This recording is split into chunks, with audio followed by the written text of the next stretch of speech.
Au nom du Père, du Fils et du Saint-Esprit, un seul Dieu, Amen. On continue notre étude du credo. Le credo, qu'on récite toujours, c'est la règle de notre foi, à quoi nous croyons. C'est comme l'institution. L'institution de notre, c'est juste monsieur parce qu'il a étudié le droit. Alors. L'institution, mais en gros, on croit. Alors, c'est ceux qui ne connaissent pas, le credo, c'est la partie ou la prière qu'on dit toujours, en vérité, je crois en un seul Dieu, le Père Tout-Puissant, Créateur du ciel et de la terre, de toutes les choses visibles et invisibles. Alors, il y a plusieurs semaines qu'on a étudié peut-être une petite phrase. En vérité, je crois en un seul Dieu et le Père Tout-Puissant. Aujourd'hui, on va commencer Créateur du ciel et de la terre. Je ne vais pas recommencer ce qu'on a dit à propos que, en vérité, c'est une vérité. Ta foi est une vérité. Je crois, ce n'est pas dans le sens que, peut-être, ou est-ce que tu vas réussir cette année? Oh, oui, je crois. Ah non, je crois que ça donne le sens du doute. Peut-être. Ah non. En vérité, je crois. Rappelez-vous toujours que le Christ, quand il disait toujours quelque chose d'important, il disait quoi? En vérité, je vous le dis. Alors maintenant, Seigneur, nous, à notre tour, on dit et on proclame la foi. En vérité, c'est quelque chose de sérieux, c'est quelque chose de stable. Si quelqu'un veut être chrétien, eh bien, il doit comprendre et étudier, vous voyez, et garder. Étudier, ce n'est pas tout simplement par cœur, mais garder ce credo-là. Si quelqu'un le comprend bien et le garde dans son cœur, il y croit, il en est sûr, il devenait dans le temps prêt à être baptisé.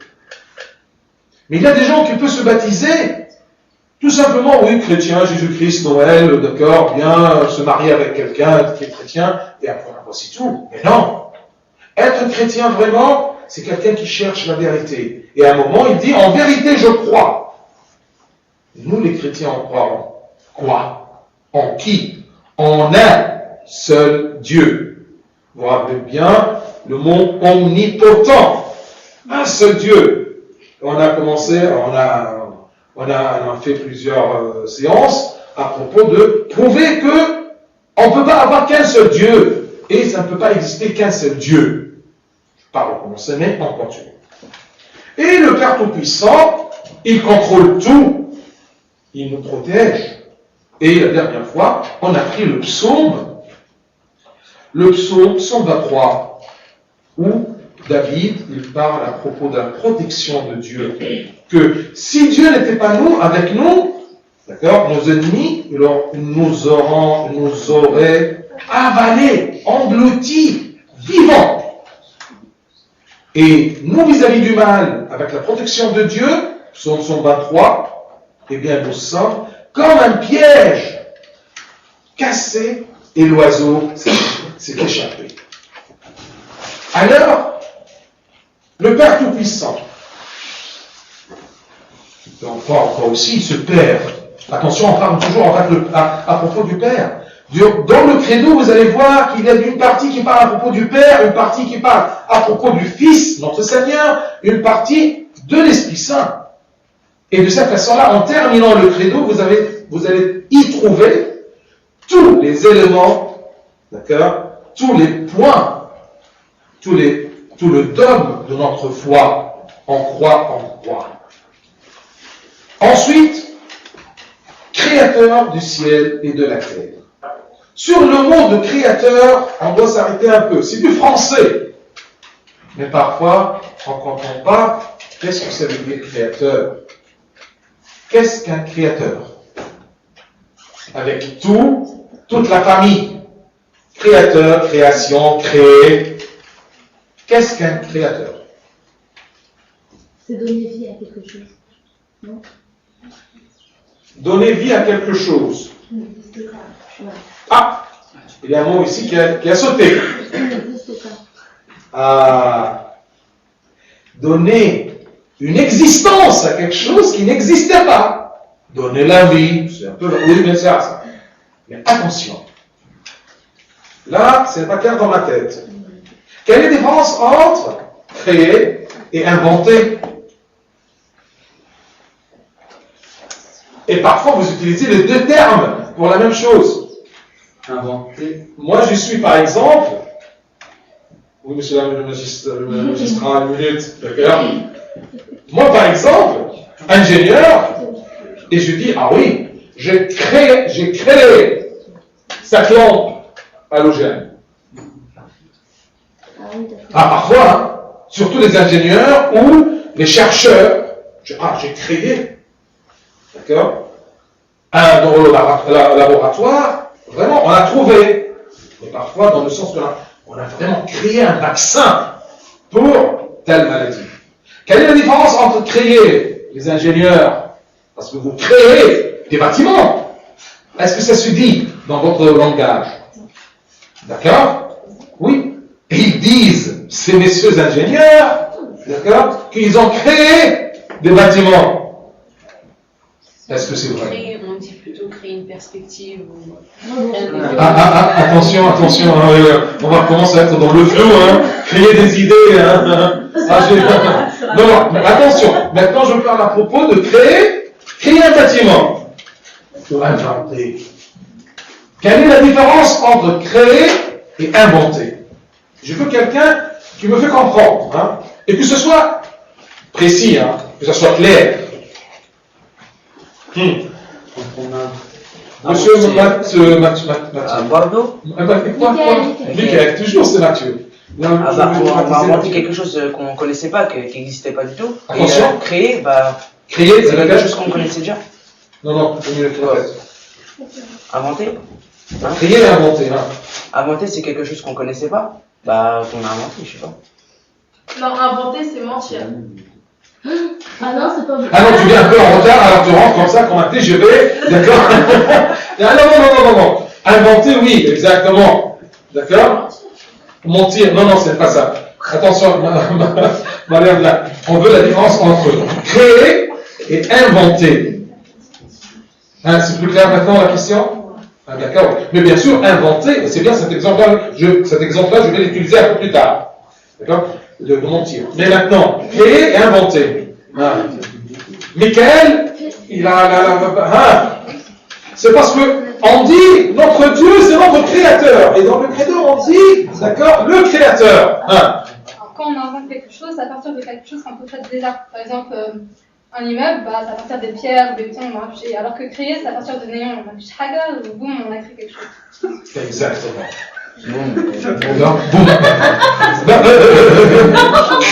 Attention, attention, tu vas tenter. Quoi? Qu'est-ce qu'il y a? C'est exactement les mêmes termes qu'il vient de me dire là. Non, mais non. C'est la vie, monsieur le magistrat. C'est trop fort. Oui, c'est trop fort. Il y a une. Exact, tu t'appelles comment? Pardon. Nancy. Alors, Nancy ici, elle vient de dire la bonne différence. C'est quoi? Créer, c'est faire quelque chose de ce qui n'existe pas. D'accord? Je crée le ciel. À un moment, il n'y avait pas le ciel. Et tout d'un coup, de l'inexistant, je fais, ou je donne l'existence à quelque chose. C'est ça, créer.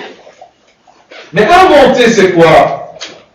C'est faire quelque chose, d'accord, des matériels déjà existants.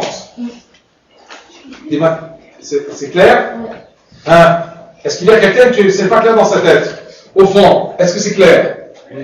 D'accord? Donc, Dieu créateur, c'est l'indicatif de Dieu. Et Dieu seul, attention, parce que le seul qui peut faire, donner l'existence, d'accord, de l'inexistant, c'est Dieu.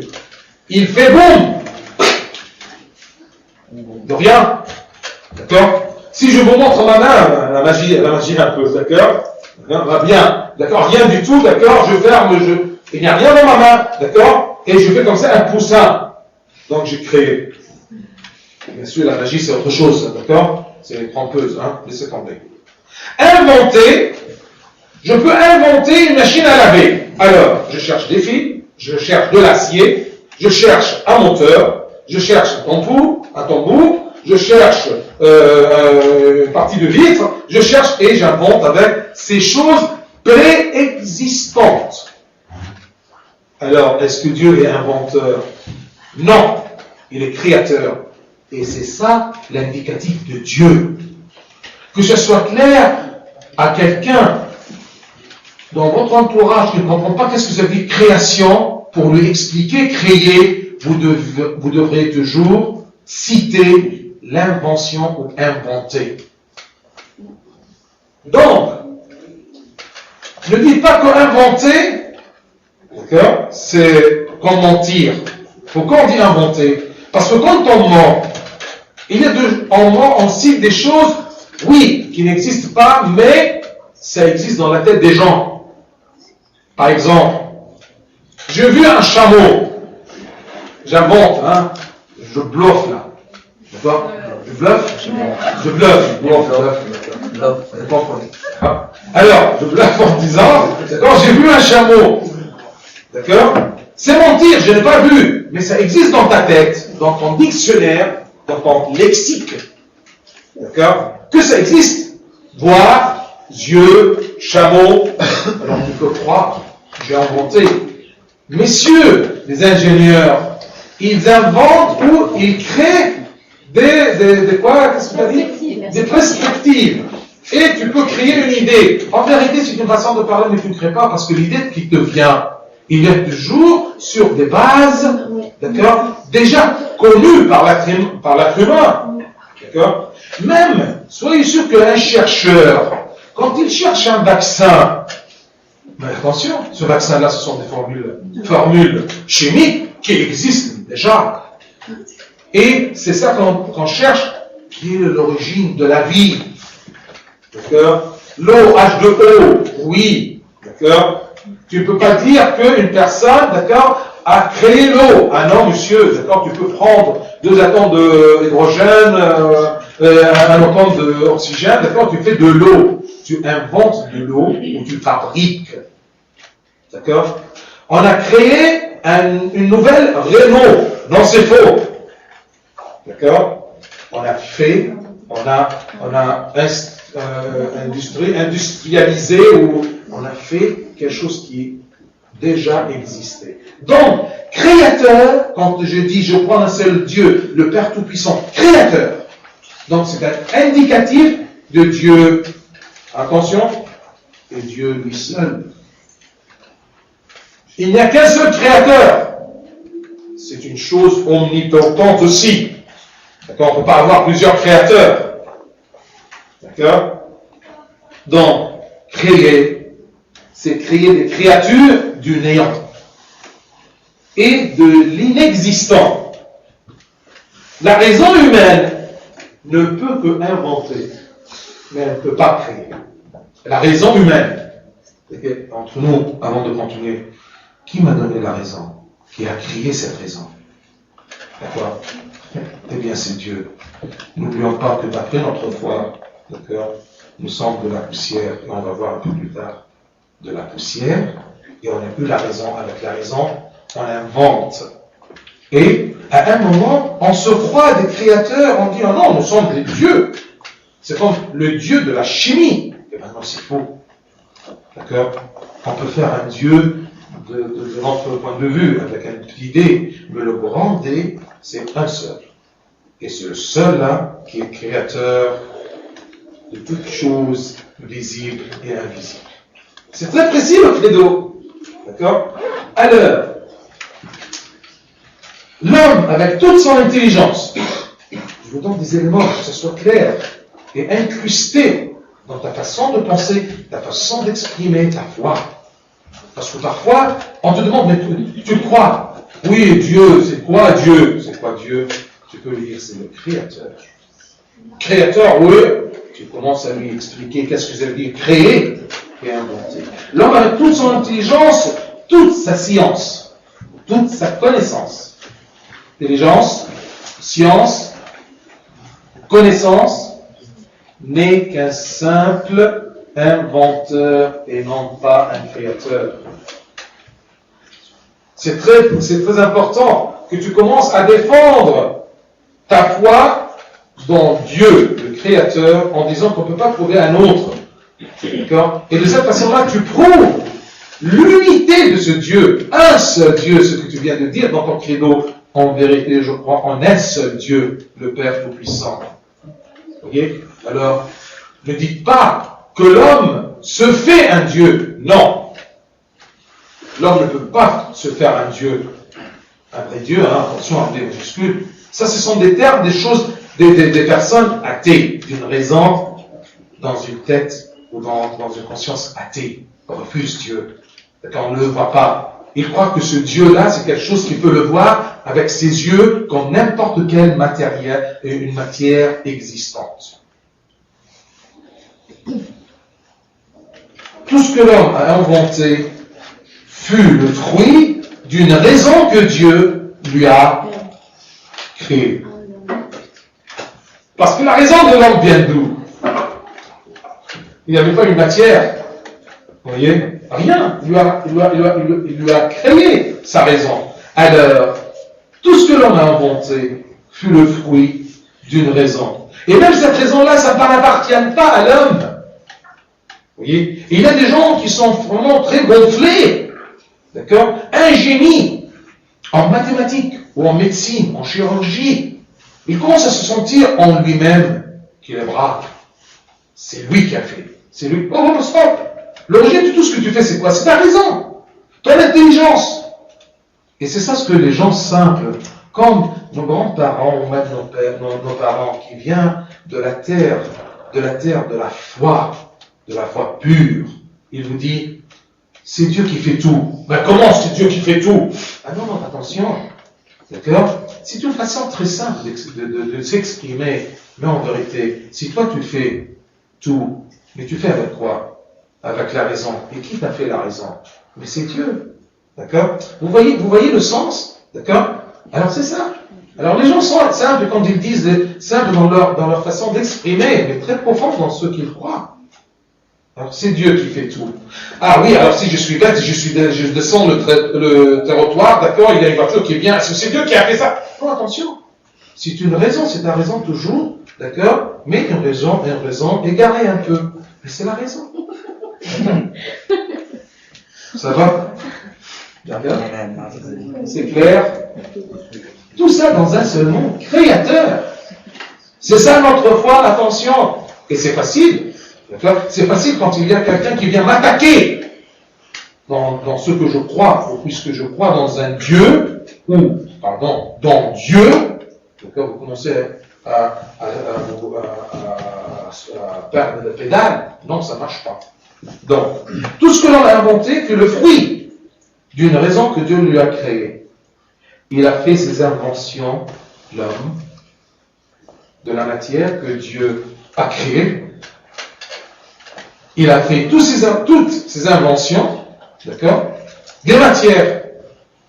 La raison, on a parlé à propos de la raison, et encore, la matière même que tu vas utiliser pour inventer des choses par la raison que Dieu t'a créée. Ces matières-là sont créées par qui? Qui les a trouvées? Non, pas même trouvées, parce que trouver, c'est-à-dire que ça existait. Même pas, on ne peut pas dire ce terme. Attention, ne te trompe pas.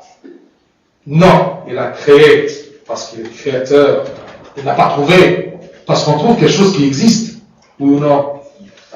Autre que dire, ah oui, j'ai trouvé la solution. Tu n'as pas créé la solution, parce que la solution existait toujours, c'est la logique.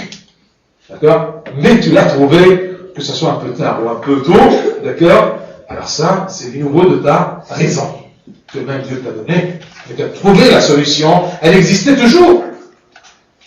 Est-ce que c'est clair?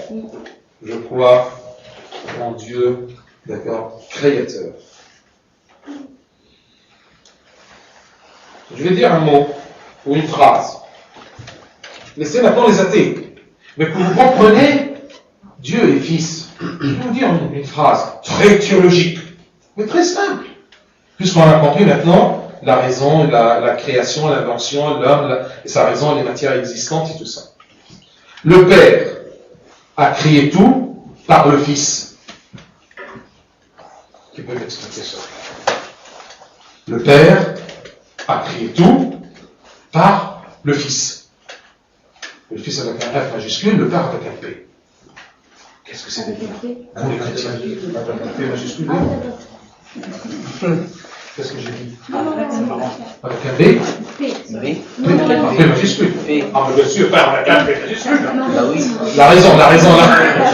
Alors maintenant, on va commencer quand on discute, on va penser toujours à propos de la création, de la raison. Pour remercier Dieu, Ouais, si bah tu non. auras une bonne note, d'accord? Eh T'as bien, vu ma réponse? pense un peu à Dieu à propos de ce Dieu qui t'a créé, la raison avec laquelle tu peux étudier. Et c'est pour cela, d'accord, qu'un chrétien, quand il réussit, eh bien, sa mère, sa pauvre mère lui dit, je peux remercie Dieu. Ah oui, remercie Dieu, c'est moi qui ai travaillé. Ah oui, oui ou non? D'accord? Bien. Le Père a créé tout par le Fils. Qui peut me donner une petite explication, éclairage? Si on ne trouve pas, Je sais pas. Le Fils, c'est la manière d'agir du cœur. Le Fils, c'est la manière d'agir du cœur. Le Fils, croyez-moi qu'il est plus compliqué que la théologie. D'accord? Il a compliqué la phrase. Mais c'est juste. D'accord? Qu'est-ce qu'il dit?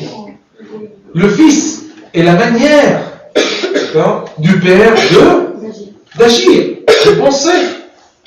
Le Fils, on dit que le Fils a un houlette. Sa parole. Un synonyme de Fils. Maintenant, on parle d'entre chrétiens, attention, ce qu'on vient de dire, on ne peut pas le dire à un athée, doucement. On ne peut pas donner à un bébé d'avaler de foule, des fers, mais du lait. Oui ou non? Alors, s'il vous plaît, quand vous contactez quelqu'un, d'accord, dans votre école, qui vous pose des questions à propos de Dieu, surtout la Trinité et tout ça, doucement avec lui, d'accord? Ne mettez pas des aliments, d'accord, difficiles à digérer dans sa bouche. Attention, doucement. Alors, le Fils, c'est la parole de Dieu. Laissez Dieu maintenant son Fils. D'accord? Quand il a un problème. Alexandre est un problème. Et je suis devant le problème. D'accord? Moi, je suis loin. D'accord? J'ai résolu ce problème par ma raison. Qui a résolu le problème? Dieu. Non, mais ça va. D'accord, mais ça. C'est à bonne loi. Hein? C'est à la loi? Bah oui. Non, c'est la raison. Oui, mais de la bonne loi. Ah, et est-ce qu'il y a une différence entre la raison et la bonne loi? Bah non. Eh bien, la raison, c'est la bonne loi. Le Père, c'est le Fils. D'accord? Le Fils, c'est la sagesse, c'est la parole de Dieu. D'accord? Donc, pour différencier entre ces hypostases, ces personnes, ce ne sont pas des personnes physiques. D'accord? Tu as compris? Alors, c'est ça. Donc, quand je dis Dieu, c'est un cours de théologie, attention, est-ce qu'il y a quelqu'un qui en a marre? Qui? Ça marche, je continue? Continue. Merci. De rien. D'accord. Bien. Le Père a créé tout par le Fils. Ah, je vais vous dire quelque chose d'un peu difficile pour faire comprendre. Écoutez, c'est de la mathématique moderne.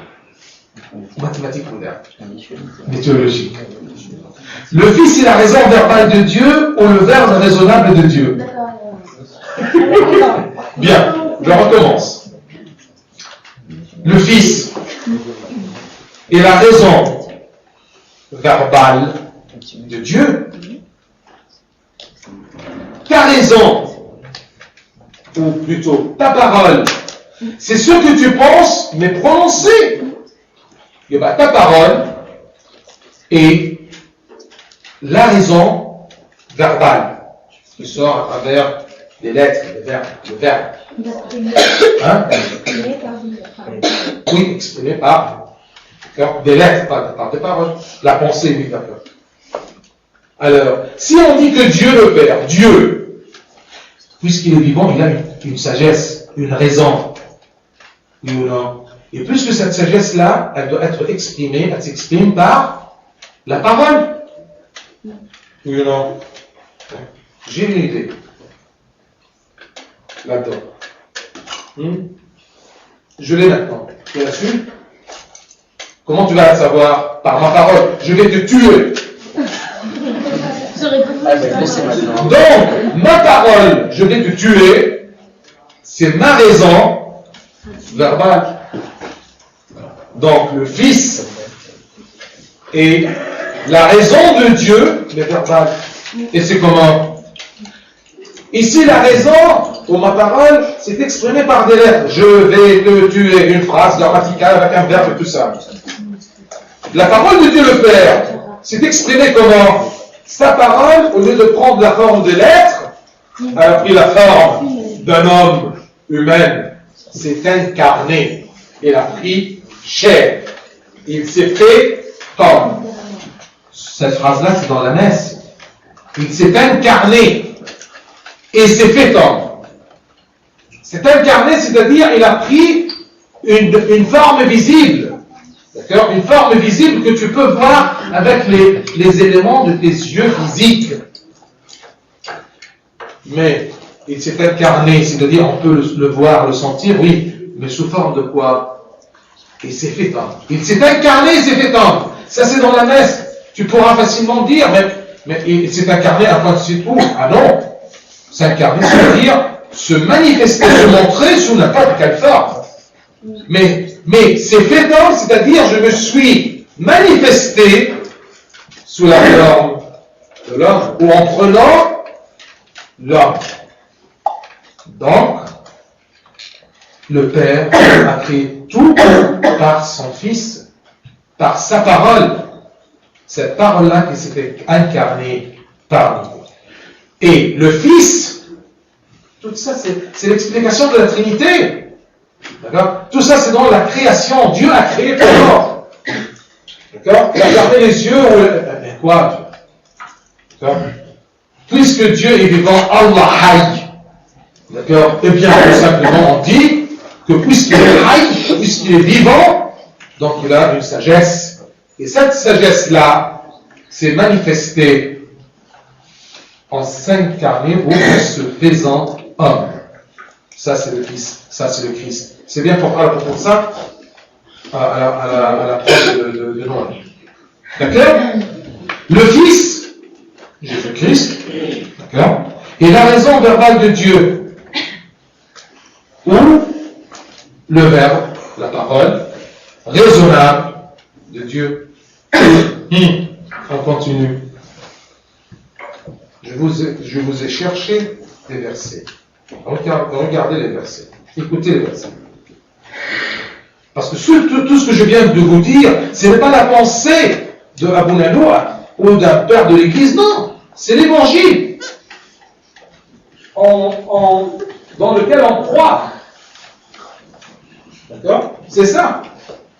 Et le credo est basé sur tout ce qui est révélé dans la parole de Dieu. Ah bon, on a une minute. Est-ce que ça c'est la parole de Dieu ou le Christ c'est la parole de Dieu?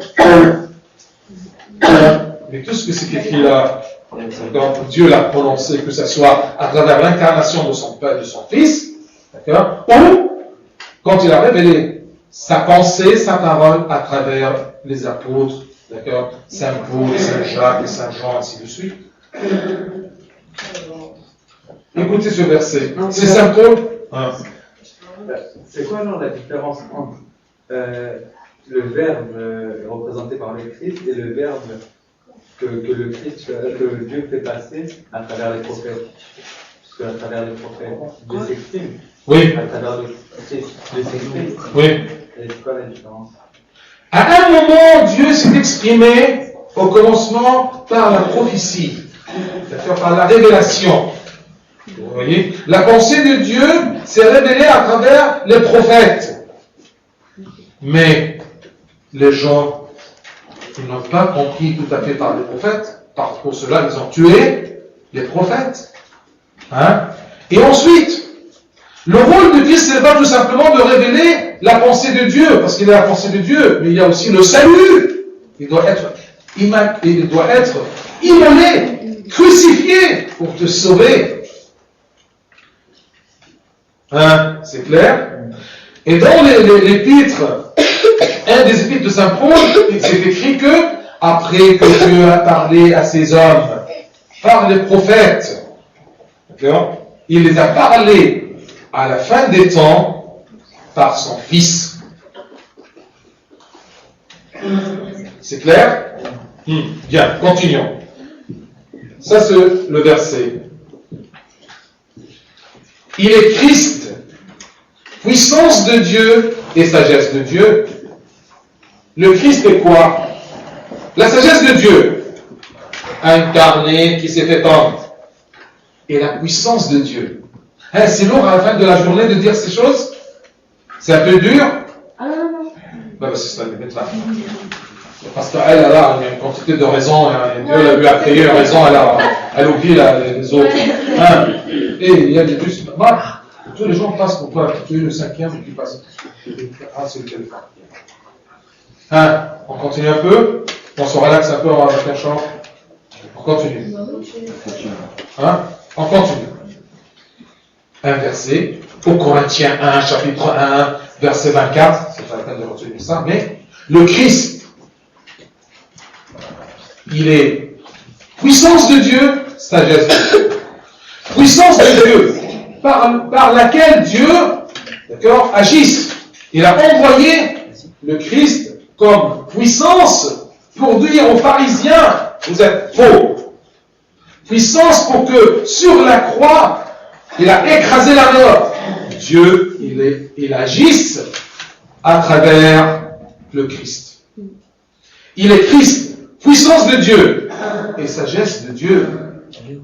D'accord? Comment nous, les êtres humains, moi et Alexandre, on a connu la sagesse de Dieu? Moi, je passe devant vous. C'est Monsieur X. Comment vous pouvez savoir si je suis, d'accord, sage ou fou ou comment? Avant des actes. Moi, je suis là, dans le bus. Je ne bouge pas. Par ma parole, si je dis blablabla. C'est par la parole de la personne, tu peux connaître le niveau de la personne, oui ou non. Et de toute façon, avant de bouger, d'accord, par téléphone, tu peux savoir, tu parles à dingue ou quoi, c'est quoi ça, d'accord, par sa parole, sa façon de s'exprimer, sa façon même de parler. Donc, sa parole, c'est la sagesse, d'accord. Le Christ est la sagesse de Dieu. On a su la sagesse de Dieu à travers ce que le Fils nous a dit. Il nous a dit ce qu'il y a dans la tête du Père. C'est notre façon de dire. Vous voyez? Tout ce qu'il y a, tout ce qui concerne Dieu, que moi je ne peux pas voir, parce que Dieu, le Créateur, ne peut pas le voir. D'accord? Comment je peux le connaître? Comment connaître une partie de sa pensée? D'accord? Comment connaître qu'il est créateur? Qui nous a appris ça? D'accord? En commençant par les prophètes et après par le Fils lui-même, par le Christ qui s'est incarné et s'est fait homme et il est venu Noël dans la crèche, ainsi de suite. Donc, il est Christ. Ce qui est pour nous, c'est le Christ, qui est la puissance et la sagesse de Dieu. Un autre verset. Dieu a créé tout par sa raison. Bien sûr, quand un ingénieur, il invente quelque chose, il le fait comment? Avec sa raison, ou non, avec sa sagesse. Donc, Dieu, quand il a créé tout, il a créé par sa raison. D'accord? Et sa raison, elle s'exprime par le verbe, la parole. D'accord? Et par sa sagesse. Tout ça égale au Fils. Donc le Fils et la parole, la sagesse, le verbe, d'accord? La puissance de Dieu. Et qui est ce Dieu-là? Le Créateur. Il a fait tout par son Fils. Retournons à la première phrase, d'accord? Le Père a créé tout par le Fils. Le Père a créé tout par sa parole, par sa sagesse, par sa puissance divine. Qui s'est incarné. Est-ce que c'est clair? On s'arrête. Est-ce qu'il y a des questions? Et attention, parmi vous, maintenant, il y a des gens qui, quand ils écoutent ceci, ils l'acceptent. Vous l'acceptez par la raison ou par quoi?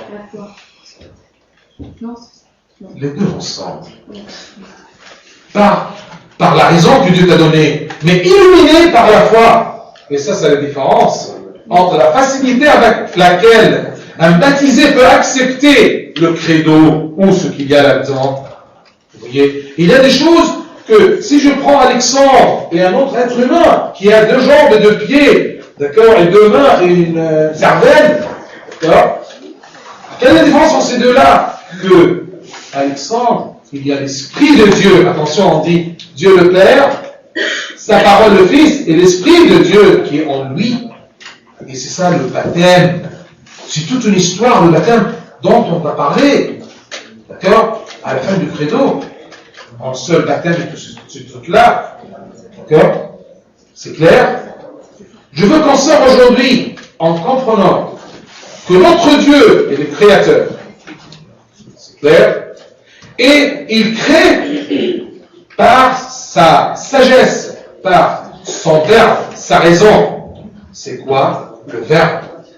La raison, la puissance, c'est le Christ. Vous voyez? Quelle est la différence entre le verbe et le Christ? Un jeu de mots, là. Il y en a pas. Ah si, Hein? le Christ, c'est le verbe incarné. Bravo!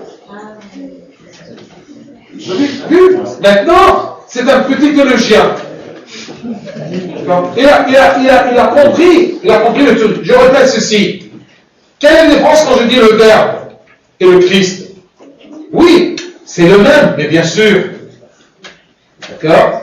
Mais la bonne différence, c'est que le verbe, c'est le verbe, le Christ, c'est le verbe incarné. Comme, par exemple, c'est moi qui ai écrit ça. D'accord? Ce qui est écrit sur la feuille, est-ce qu'il est dans ma tête? Quelle est la différence entre ce qu'il y a dans ma tête et ce qu'il y a sur la feuille? C'est la même chose. Ça, c'est ma sagesse, ma pensée. Et ce qui est écrit là, c'est ma pensée. Oui ou non? Donc, quelle est la différence entre cette pensée et cette pensée? Les deux pensées sont la même pensée de Carluca. Oui ou non? Mais cette pensée, elle est écrite, elle est manifestée, elle est incarnée sur une feuille. Et la pensée est toujours là. Attention, attention, attention. Et la pensée qui a été écrite sur un papier et incarnée, elle est devant vous là, mais elle n'a pas quitté ma tête. Alors, si ça c'est le Père, il a envoyé, le mot envoyé c'est-à-dire là, mais ça n'empêche pas qu'il est toujours dans le Père. On va faire ça après. Vous voyez la théologie? Mais elle se base sur quelque chose d'important. Que Dieu est vivant, il a une sagesse, il a une raison. Cette raison-là, elle est manifestée, non pas par un papier ou par une parole d'un prophète, d'accord, mais par le Christ, qui est la parole de Dieu qui a...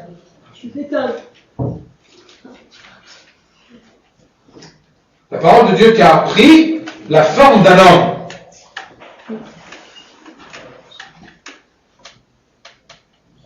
C'est clair?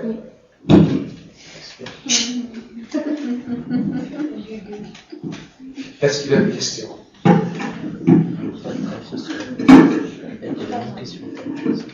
Est-ce qu'il y a quelque chose qui n'est pas clair? Oui, c'est clair. C'est clair? Oui, c'est clair. Les filles, ça marche?